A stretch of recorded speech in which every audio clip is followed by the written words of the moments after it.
Hi అండి. అందరికీ నమస్కారం. Welcome to my channel. ఈ వీడియోలో ఏపీ ప్రభుత్వ ఉద్యోగులకు మరియు పెన్షనర్లకు భారీ శుభవార్త. పెండింగ్‌లో ఉన్న 2 డీఏలు విడుదలకు కేబినెట్ ఆమోదం. దీనికి సంబంధించిన పూర్తి వివరాలు ఈ వీడియోలో తెలుసుకుందాము. వీడియో అయితే ఎక్కడ కానీ స్కిప్ చేయకుండా ఎండ్ వరకు చూసేయండి. అప్పుడే ఇన్ఫర్మేషన్ పూర్తిగా అర్థమవుతుంది. అలాగే వీడియో చూస్తున్న ప్రతి ఒక్కరు వీడియోకైతే లైక్ చేయండి ఫ్రెండ్స్. ఈ వీడియోని తోటి ఉద్యోగ, పెన్షన్ మిత్రులతో అయితే షేర్ చేయండి. కొత్తగా మన ఛానల్ చూస్తున్నవారు ఇంకా ఎవరైనా సబ్స్క్రైబ్ చేసుకోకుంటే వెంటనే మన ఛానల్ అయితే సబ్స్క్రైబ్ చేసుకోండి. సో, దీని ద్వారా నేను చేసే లేటెస్ట్ వీడియోస్ అన్నీ మీ వరకు రీచ్ అవుతాయి. ఇంకా ఆలస్యం చేయకుండా వివరాల్లోకైతే వెళ్ళిపోదాము. ఫ్రెండ్స్, ఇక విషయానికొచ్చినట్టయితే ఆంధ్రప్రదేశ్ రాష్ట్ర వ్యాప్తంగా వివిధ ప్రభుత్వ శాఖల్లో అహర్నిశలు శ్రమిస్తున్నటువంటి లక్షలాది మంది ప్రభుత్వ ఉద్యోగులకు మరియు తమ జీవితాంతం ప్రజాసేవకి అంకితమైన ప్రస్తుతం విశ్రాంతి జీవనం గడుపుతున్నటువంటి పెన్షనర్లకి ఇదొక అత్యంత మధురమైన మరియు అద్భుతమైన శుభవార్త అని అయితే చెప్పవచ్చు. ప్రభుత్వం నుండి ఎంతో కాలం ఎదురుచూస్తున్న ఆర్థిక ప్రయోజనాలకు సంబంధించి ఒక సానుకూల కదలిక అయితే రావటం అనేది ప్రతి ఉద్యోగి ఇంట్లో సంతోషాన్ని నింపే విషయమే. ఈ ప్రకటన వెలువడగానే రాష్ట్రంలోని సుమారు 13,00,000 మంది ఉద్యోగులు మరియు పెన్షనర్ల కుటుంబాల్లో ఒక్కసారిగా ఉత్సాహం నెలకొంది. ఎందుకంటే ఇది వారి ఆర్థిక స్థితిగతులను నేరుగా ప్రభావితం చేసే అంశం.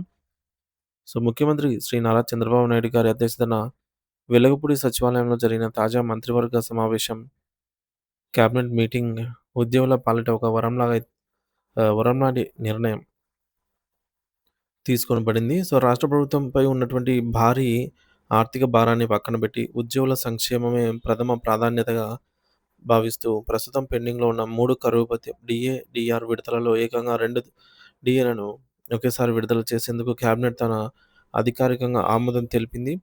కరువు భత్యం డీఏ అనేది పెరుగుతున్న నిత్యావసర ధరల నుండి ఉద్యోగిని కాపాడటానికి ప్రభుత్వం ఇచ్చే ఒక ఆర్థిక వెసులుబాటు కాబట్టి, ఈ 2 విడుదల వల్ల ఉద్యోగుల నెలవారీ జీతం గణనీయంగా అయితే పెరగనుంది. మరి ఈ నిర్ణయం వల్ల ప్రస్తుతం విధుల్లో ఉన్నటువంటి ఉద్యోగులకే కాకుండా పెన్షనర్లకు కూడా కరువు ఉపశమన భత్యం డీఆర్ రూపంలో భారీ ప్రయోజనం అయితే చేకూరనుంది. వృద్ధాప్యంలో వైద్య ఖర్చులు మరియు ఇతర అవసరాల కోసం పెన్షన్ పైనే ఆధారపడే వారికి ఈ పెంపుదల కొండంత అండలా నిలుస్తుంది. గత కొన్ని సంవత్సరాలుగా ఆర్థిక బకాయిలు పేరుకుపోవడంతో తీవ్ర ఇబ్బందులు పడుతున్న మధ్యతరగతి ఉద్యోగ వర్గాలకు ఈ 2 డీఏల విడుదల అనేది ఒక సంజీవనిలా పనిచేయబోతోంది. ప్రభుత్వం ఈ నిర్ణయం తీసుకోవడం ద్వారా తమ కష్టార్జితం తమకు అందుతుంది అనే నమ్మకం ఉద్యోగులలో అయితే బలపడింది.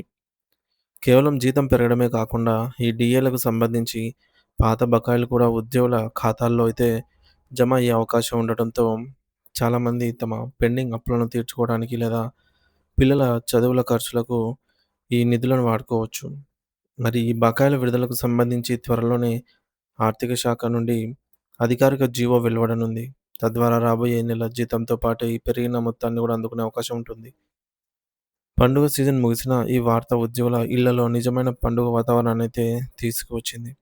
ప్రభుత్వం తీసుకున్నటువంటి ఈ సాహసోపేతమైన నిర్ణయం పట్ల వివిధ ఉద్యోగ సంఘాలు, ఉపాధ్యాయ సంఘాలు మరియు పెన్షనర్ల అసోసియేషన్లు తమ హర్షాన్ని అయితే వ్యక్తం చేస్తున్నాయి. రాష్ట్ర ఆర్థిక పరిస్థితి క్లిష్టంగా ఉన్నప్పటికీ ఉద్యోగుల సమస్యలకు ప్రాధాన్యత ఇవ్వటం అనేది శుభపరిణామమని వారు అభివర్ణిస్తున్నారు. ఈ 2 డీఏల విడుదల అనేది ఉద్యోగుల చిరకాల నిరీక్షణకు దక్కిన గౌరవంగా మరియు ప్రభుత్వ చిత్తశుద్ధికి నిదర్శనంగా అయితే నిలిచిపోతుంది. దీనివల్ల ఉద్యోగుల మనోధైర్యం పెరిగి వారు మరింత ఉత్సాహంతో ప్రభుత్వ లక్ష్యాల సాధనలో భాగస్వాములవుతారని అయితే ఆశిద్దాము.